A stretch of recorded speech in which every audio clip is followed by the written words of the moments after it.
Artificial intelligence and self-driving cars are some of the technological advancements that highlight the ingenuity of the so-called fourth industrial revolution. But a new type of robot has been developed, showing people a further glimpse into the future. Lee Ji-won reports.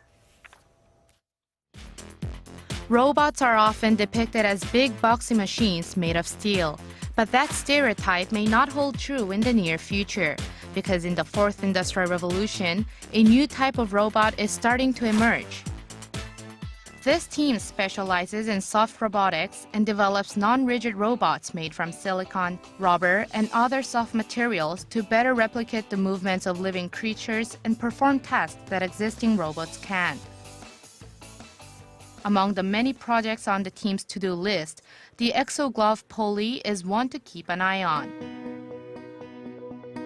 The glove is designed to help people who suffer from paralysis of the hand and fingers by enabling them to grasp and pinch objects.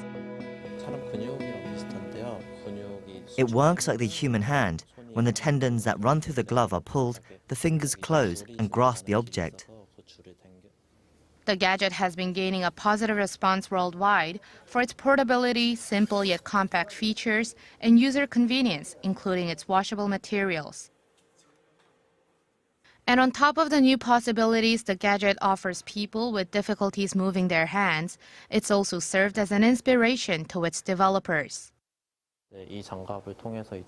By participating in the research for Exo-Glove Poly, I saw how even a small robot could be a big help to people with disabilities. I felt a strong motivation to continue developing robots for rehabilitation.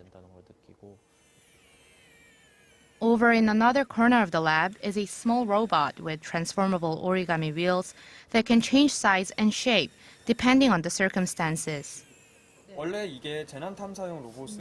This is a search and rescue robot. Its wheels will shrink when it needs to squeeze itself into a narrow passageway, but when it needs to climb stairs and go over rocky surfaces, the wheels get bigger.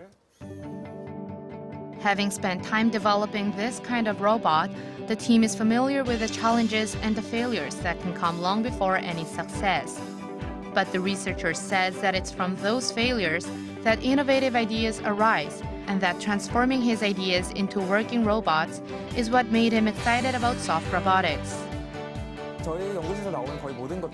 When developing these soft robots, we have to start from scratch because they run very differently from rigid ones. But it is for that reason that we can think outside the box and really be able to implement more of our ideas in the robots. Their work and open approach are already attracting many young researchers. People in wheelchairs have difficulty when they encounter obstacles in their path, so I want to develop a spider leg-like chair that can just take giant steps and walk over it. Although soft robotics is relatively new, many researchers say it'll eventually come to define the field. Many robot engineers will agree that the perfect robot is a living organism, and I believe these soft robots will eventually open up a whole new paradigm in robotics. And our professor says in the future, soft robotics won't be the subtopic, but will define robotics itself.